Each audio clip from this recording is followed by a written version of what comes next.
Wow, it's time for another show full of tips and ideas from the sales growth leadership expert, Dean Akers. Known for his experience in hyper-growing companies and creating cultures for high-performance teams, here's Dean. Well, welcome to your Sales and Leadership Ninja Show. This is the first show of the season for season 4. And I'm excited about this being the 4th season, over 150 episodes. And I really appreciate all my listeners out there that download thousands of downloads each week for me and share back on their successes with me.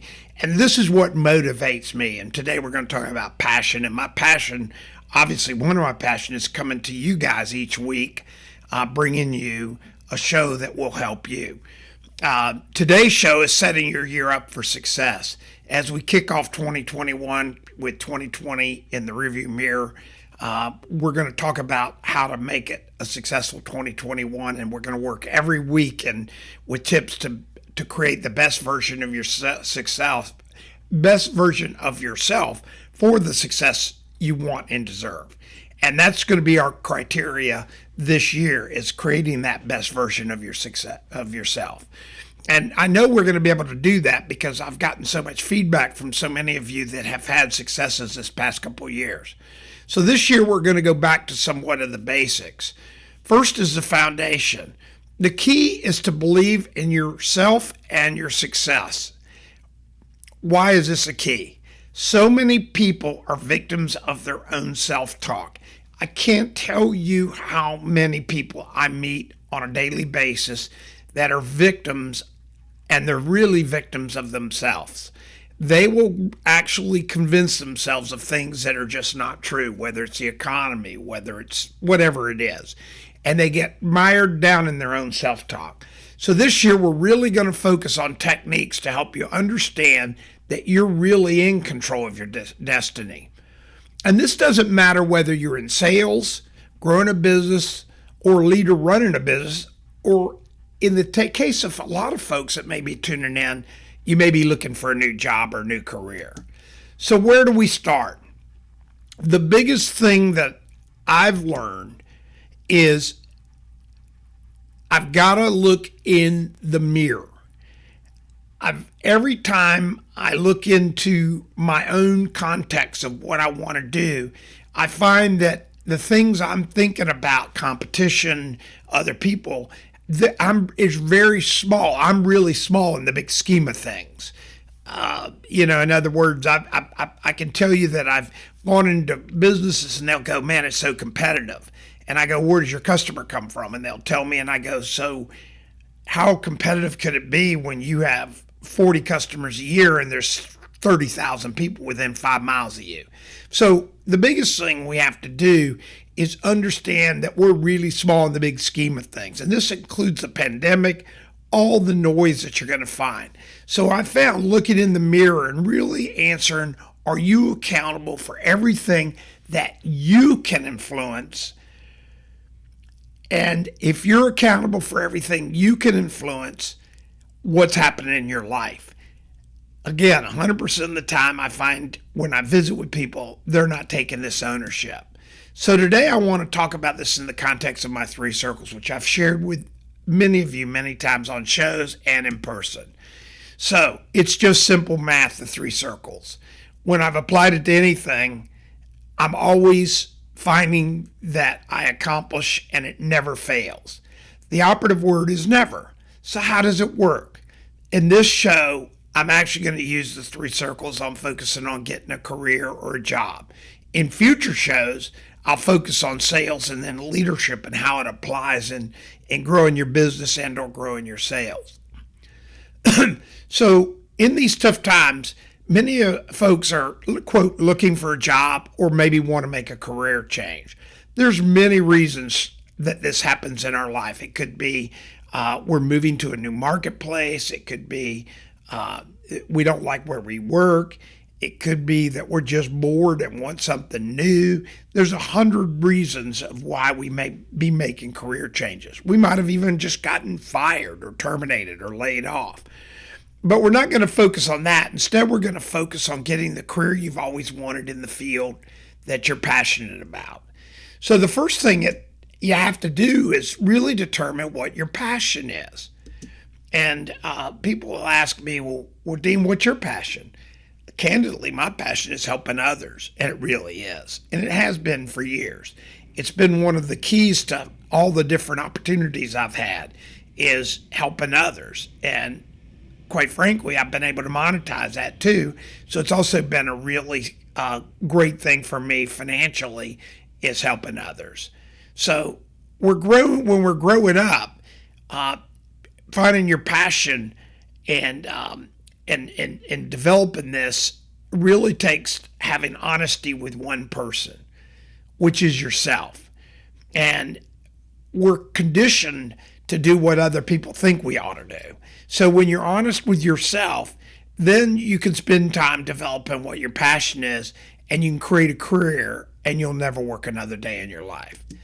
And then I'm told by people, this always makes me laugh. Oh, well, Dean, my passion is whatever, but you really can't make money at it. And I go, who told you that? And they go, well, I just know. And I go, no, you just don't know. And so 100% of the time, when we deep dive their thoughts, we're able to find thousands of examples of very successful people doing exactly what their dream passion would be. And they've never tried. They've never really investigated. They've just self-talked themselves silly, believing that they can't make money where their passion is. Now, what really is required here is making it your job to get something in your passionate area. And I'm going to tell you some stories. I had one young man, we were having breakfast, and he was telling me his passion skateboarding. He sat there and goes, I can't make money at skateboarding. I said, really? Who told you that? And then we started talking through, and we went and we looked up skateboarders that are successful. And what we ended up finding out that this young man had a passion in designing skateboard products, shoes, and everything.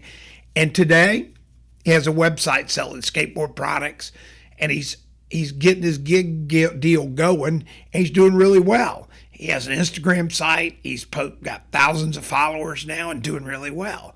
Another story, I had a man that was a retired Navy SEAL, and he was telling me that his passion was scuba diving. Duh, Navy SEAL, you think he knows about scuba diving? I mean, that's been his job. And as we talked about it, he told me, well, Dean, I'd love to do that, but you can't really make it. I got to go get a standard job. And when we finished, he now has a scuba diving company. And oh, by the way, he's making a lot of money at it because people are lining up to really learn to scuba dive from a, quote, Navy SEAL. Are you kidding me? The best of the best with stories and experiences to really help them. And then I have other people. I have one gentleman, he's into off-roading. And he just shared with me recently that he signed a contract to build an off-road park for Jeeps and stuff. And then I had another guy. I mean, I could go on and on and on. I had an IT security guy. He was really into IT security, really understood it. His passion was computers and security and stuff.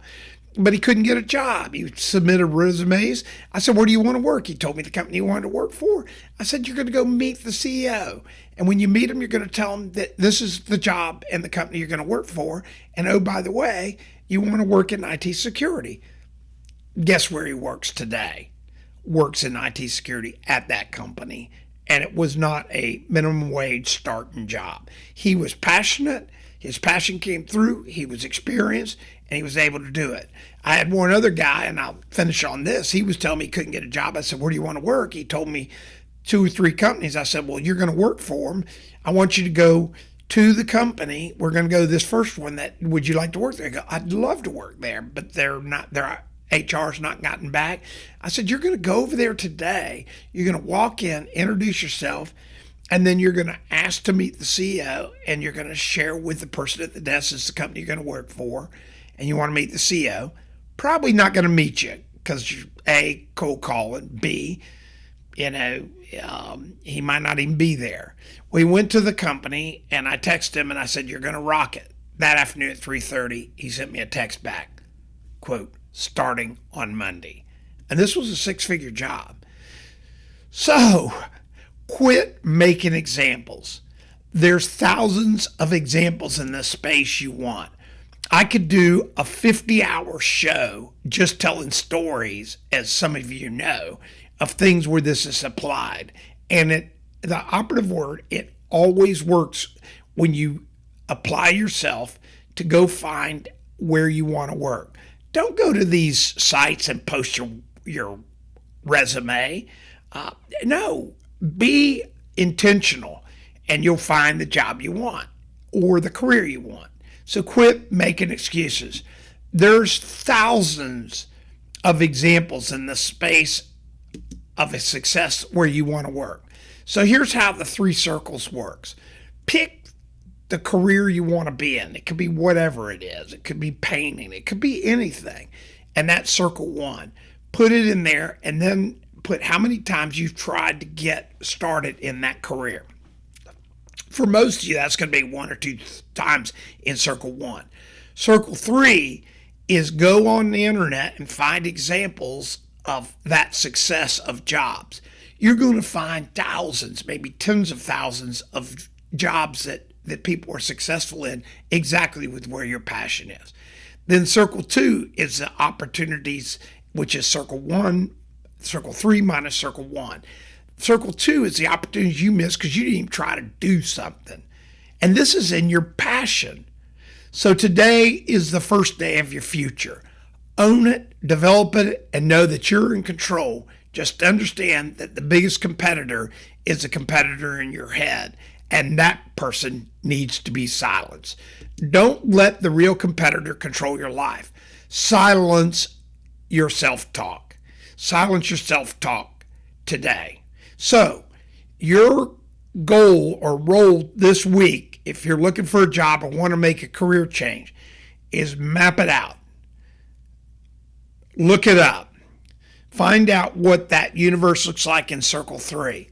Look at how many times you've looked. And then make your ownership of circle 2 that you're going to do the activities to meet the people from circle that are in circle 3. You're going to know that the self-talk is being silenced and you're getting rid of the competitor in your life and you're going to go get that job or that career you want or follow that passion you want. Again, thanks for tuning in every week, and remember to share if this helps you. Also, if you enjoyed today's show, you definitely want to buy the book Self-Talk, Think Like a Child. It's available on all the various networks to buy a book. It's on Amazon. And if you ever have a question, just email me at help@deanakers.com, and I'll be glad to help. And have a great week of eliminating that competitor, that big competitor in your mind, the self-talk competitor. We hope you enjoyed this week's show. Subscribe today to our podcast and send questions or thoughts to help@deanakers.com. Also, visit us at www.deanakers.com to listen to prior shows and view helpful videos. Also, great tips to download. Thanks again. See you next week.